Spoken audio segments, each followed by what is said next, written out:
This ain't no, oh man, I stepped on your shoe. Sorry for the scuff. No, it's lifetime trauma. Look at hips. That guy's still struggling. In and out of prison at 50-some years old.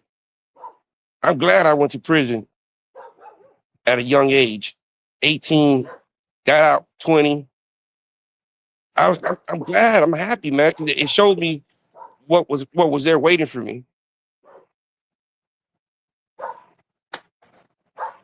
But you see, the trauma Hips is going through, the trauma Thomas Harris is going through, it's wild.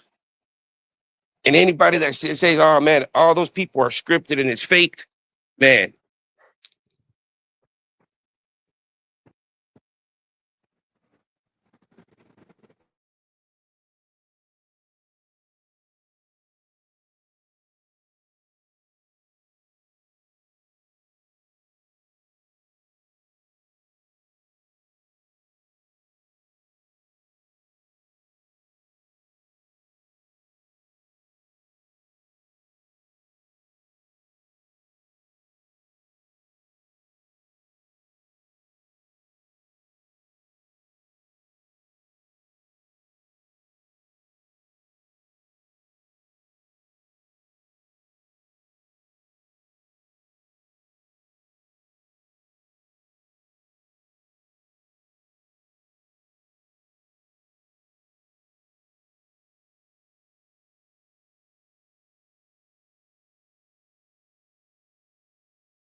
All right. Sorry for keeping y'all waiting. Sorry for keeping y'all waiting.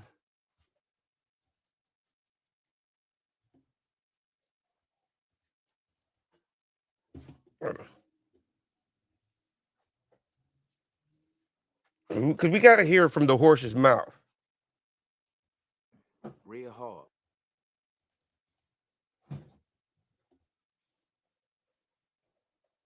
Full of drug, Go horse playing, wrestling, you know what I'm saying?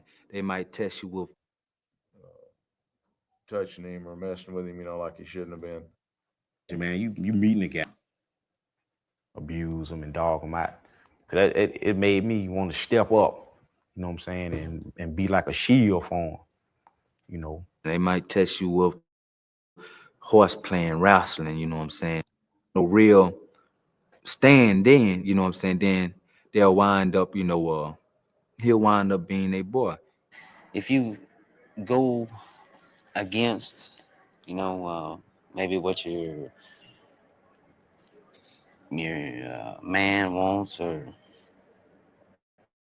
however, then that's whenever you broke the rules. You've went against it, and there's always gonna be it's from the old school. There's severe consequences for that. Prisons in the South, a white guy pretty much has it hard, you know. He'll be tested much quicker than a black inmate, you know. It was this guy who was here before. He was a blood, and in Alabama, you know what I'm saying. A lot of places, you know what I'm saying. They don't believe in a white guy being a blood. I had feelings for him, lust, even at the time that he was still claiming to be a blood. But by us acknowledging him as a blood, you know, I pushed that lust to the side. So for me to meet him, and he was already a member of Bloods, I felt like, well, hell, he had to show some type of heart. I put it like that. He had to been improved himself. So I accepted him during this time football season. You know, What's going on, every Bobby? motherfucking Hey, what's up, man? How you been, bro? Oh, good, dude. Just working, staying busy. Okay. Hey, Can you, glad. can you hear me good? Yeah, I can hear you, bro. Glad you were able to join, man. Oh, Uh, no problem, brother. It's my pleasure. yeah, thank you, You man. know, For we always want to educate people on the truth, what's really happening out there. yeah, bro. I mean, and a lot of people have been asking. You know, they're like, especially young blood. You know, because young blood wants to. He wants to talk prison talk. You know, he wants to. I guess. Pick your brain and you pick his brain on because how much time did you do, Bobby? About 18, 19 years. And you did both, right? You did state and federal. Oh yeah, state and fed. And they're And different. yeah, They're the same in a lot of ways, but they're different too. yeah. So that's the thing that he wants to.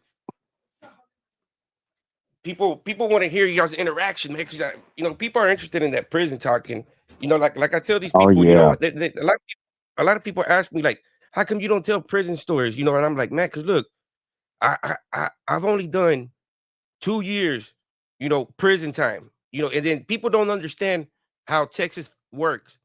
Somebody that gets sentenced with a 2 year sentence, by the time you go to county and you get your credit from county, by the time they sent you transfer facility and you go to diagnostic back to transfer facility, you know, it's almost time for you to go back home. Yeah. You, Yeah. you're You not. got to have a little bit of time, to hit the system. Yeah, so it's like that's why I mean I can't be really telling prison stories because then I'd be like a fake storyteller. I can only tell you the stuff that I seen in that 2 year period. I mean, I can only speak Yeah. on I can only speak, but then again, 2 years compared to somebody that's been there 5, 10, 15. You know, I can't compare to their stories. So that's why I rather look for people that have personal knowledge and they can tell their story. Yeah. Hey, and Youngblood did most of his time in Alabama or what? Yeah, he did most of his time in Alabama. Oh, really? Yeah, I'm sure it's different, but yeah, hey, dude, like it's just you can't help but think about and remember things that happen in prison or people you see, that remind you of somebody, and then the story hits you when you did that much time, dude. That's part of that PTSD. I think they say I Yeah. have. You hear me? But no, bro. But that's a cruel place. And look, I mean, you meet some good people, decent people, but man, those same people will turn around and hurt you if you cross them. You know, it's a dangerous place. I don't know what people think when they get in trouble and go to prison that, oh yeah, I'm gonna be with my homeboys and this and that. It don't always work that way, you know. But it's getting worse too now, man. I've been noticing that. Look in Cali and Califas.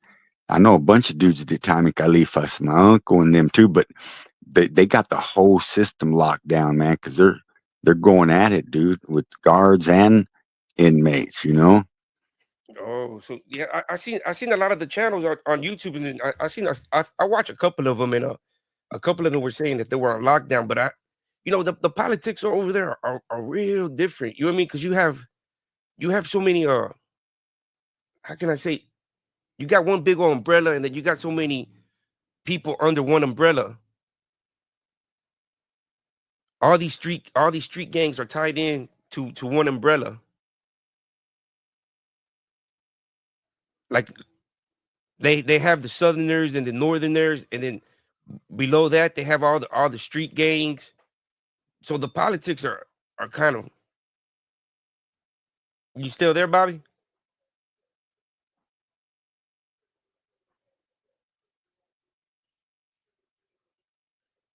I think he'll probably come back in right now.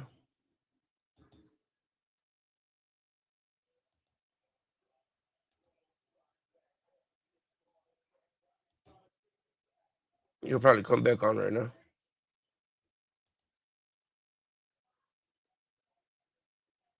Why just him? Cause I don't know if you've been watching or how long you've been watching, but I was just like everybody else in the bleachers watching, and I could see that this guy was just lying and lying and lying. And I'm like, man, this dude's just lying. So what I did when I felt that somebody was lying, I'm like, man, let me see if I can find Charles Hibbs.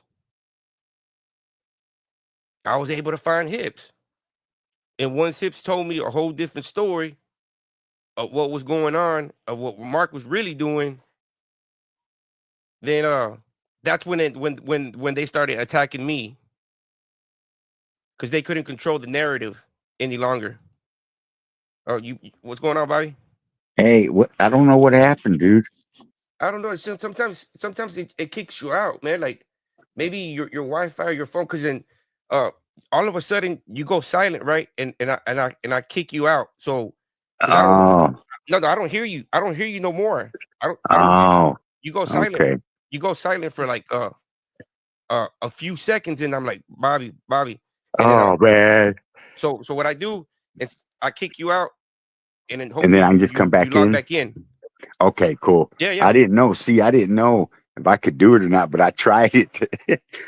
Yeah. yeah, yeah. But like we were saying over here, man, I was listening to some dudes and it's just when they get numbers, bro.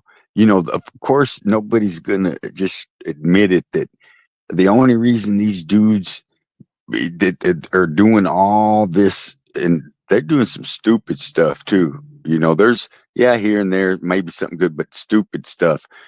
All these tangos and all that. It's just because they got so many people. But you know how many dudes I've known that they can't even fight, but they'll jump in there because they just want to be. All they got to do is take an ass whipping one time on that quarter check. Just get beat up once, try to fight. And I mean, like I say, man, we hear stories of dude, they still be talking about him a year later. Yeah, man, when this dude got hard checked, looked like he was crying or they knocked him out or he couldn't fight or just, they don't care. They still let him in, man. They just want to have numbers. See, but I don't know. At one time, I seen the quarter checks where dudes were trying to homeboys were actually trying to break them, like Yeah, break the dude, for and I'm like, real. yeah, yeah, and I'm like, because when you get the quarter check, when I got the quarter check, I got two big dudes on me, at the same time because it was in the open field, it was in the open area, in a Yeah, going towards the gym, and there was always this little blind spot going towards the gym where there's nobody there, and it's just a quick, whatever how long it takes, and yeah, it's real quick, but you see that a lot of them were trying to break people. It was not just like because we have all been in the neighborhood and we get all jumped in, and we think it's something similar to that. yeah. But some of these dudes were Listen, actually. What's going on, young blood? Ain't that man? Just got the shower. What's going on with y'all, Oh friends man, and family? hey, what's up, brother? Ain't that what's happening, Bobby? I'm good, man. Just got off work too a little while ago. That's good, man. We're sitting here talking about all them fools in prison. No, I used to be one. Uh, because it's That- it's it's different. It's it's different politics in every state. Every state seems to have the same kind of general rules, but the politics are different. Yeah, but you know what? I think Alabama and Texas, they're a lot the same in a lot of ways because, man, they're both real racist states, dude. You know? Yeah. But but but So, but to be but to be honest, a lot of people don't experience racism until they go to prison. exactly. But that's what I mean in prison, because in the world you can escape it. You still, it's still there. But in prison, dude, the system is against you. You know, so. Mhm. But it's hard either way. But like I say, the treachery screw it doesn't screw the administration. The inmates are the ones that are going to survive in there and keep things rolling, make things happen, and it gets ugly, dude. You know, it gets ugly. So like I say, I was telling, hey, young blood, I was telling know about, hey man, you see some beatings, people get tore up, and that's just part of it. That's part of the life in there. You have to always be prepared. This might happen, Oh so. yeah, yeah. Well, when I was at Limestone was considered then a medium security, and Mhm. before I left, they made it out of a maximum, which is they consider like a level 5. And I seen a lot of the most beatings I've actually witnessed was at St. Clair, and quite a few at Limestone also, but majority was at St. Clair. But Limestone was just it was like on the homosexual tip, it was just more openly, like it was more accepted Uh, upon the inmates, yeah. Mm. And speaking from a black man perspective of the South, most of the guys that enter into the system in Alabama, majority of them come from what we consider a hooded area or a very low poverty area, and they Yeah. have a chip on their shoulder. They angry. I wrote a passage one time.